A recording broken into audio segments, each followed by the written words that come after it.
So today we're looking at compound events, and specifically we're talking about two types of compound events. Independent events, those are events that do not affect each other. So the occurrence of one event doesn't affect the likelihood of the other event occurring. And then there's dependent events. Those ones do affect each other. So the occurrence of one of those events does affect the likelihood of the other event occurring. And it really helps to look at some specific examples. So let's do that. Here are some examples of independent and dependent events.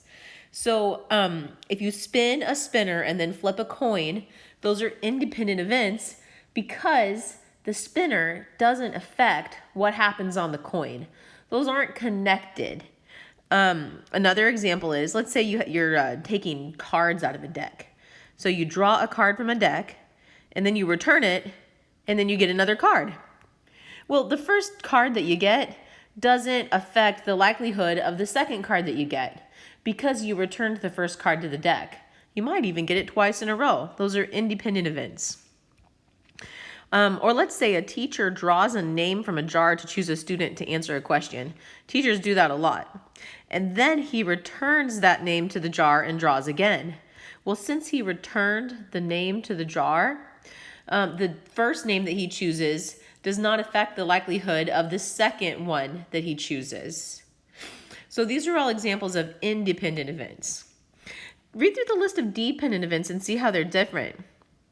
The first one talks about taking candy out of a jar, eating it, and then taking a second candy.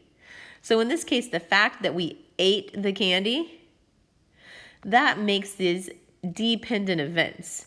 The first candy that you eat affects the likelihood of the second candy that you're going to get because that first candy is now missing from the jar. Similarly, let's say you draw a card from a deck and you keep it, and then you draw another card. Well, your first draw will affect the likelihood of your second draw because you kept that first card. Now, on your second draw, the deck has less cards.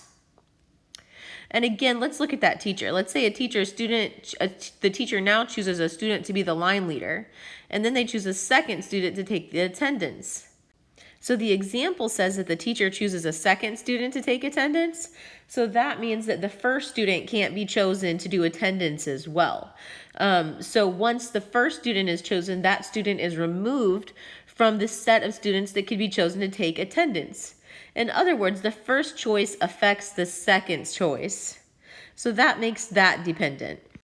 Let's talk about how we calculate the probability of independent and dependent events. But first, go to the next slide to practice sorting independent and dependent events on your own. All right, now that you've had a little bit of practice sorting independent and dependent events, let's look at an example where we're calculating the probability of some independent events. In this example, Mario randomly takes a gumball from the jar shown at the right. He returns the first gumball and then randomly takes another gumball. What is the probability that Mario will get a green gumball both times? And highlighted in purple here, that's our clue as to why this is independent. It's because he returns that first gumball. So what we're going to do is essentially multiply the probability of getting a green gumball on the first try by the probability of getting a green gumball on the second try. All right, let's look at our gumballs. We have 2 green gumballs out of a total of 1, 2, 3, 4, 5, 6. 2 out of 6. That's our probability of getting a gumball on the first draw, the first pick. Now what about the second pick? How many gumballs are in the jar after his first pick? Well, there's still 6 because remember, he returned that first gumball. And in fact, there's still 2 green gumballs in there because he returned the green one that he initially chose.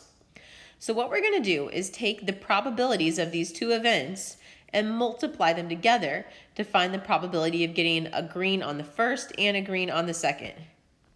So all we're doing is multiplying fractions. In our numerator, we have 2 times 2.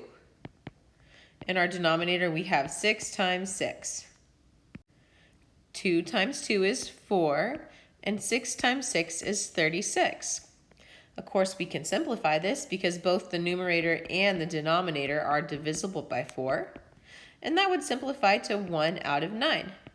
So the probability of getting a green gumball both times if Mario returns the gumball in between is 1 out of 9.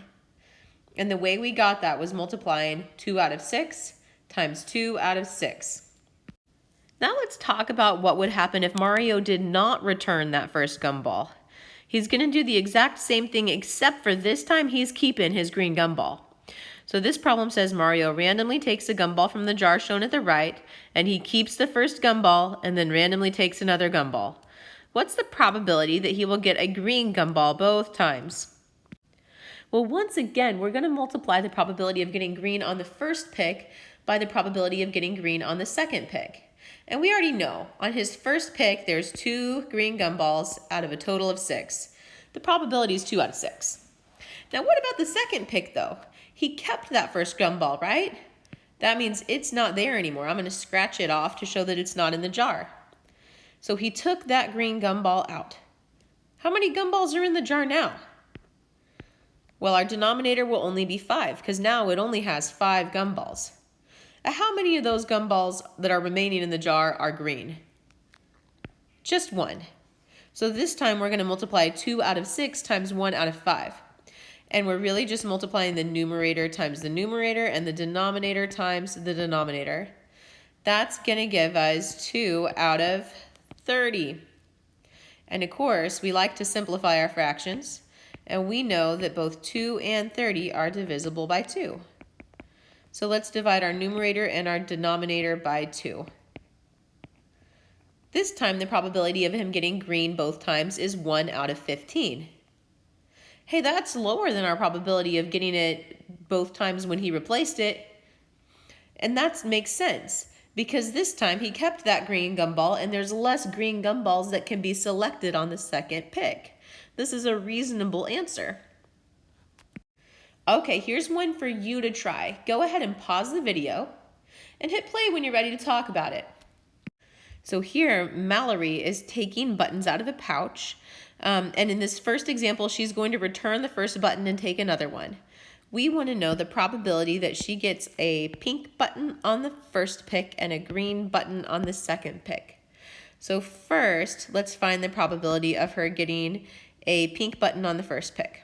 Well, let's see. There's 2 pink buttons out of a total of 4. Now on the second pick, she returned that button to the pouch. So there's still 4 buttons in it. But this time we want to know the probability of her getting a green button. Well, there's only 1 of those.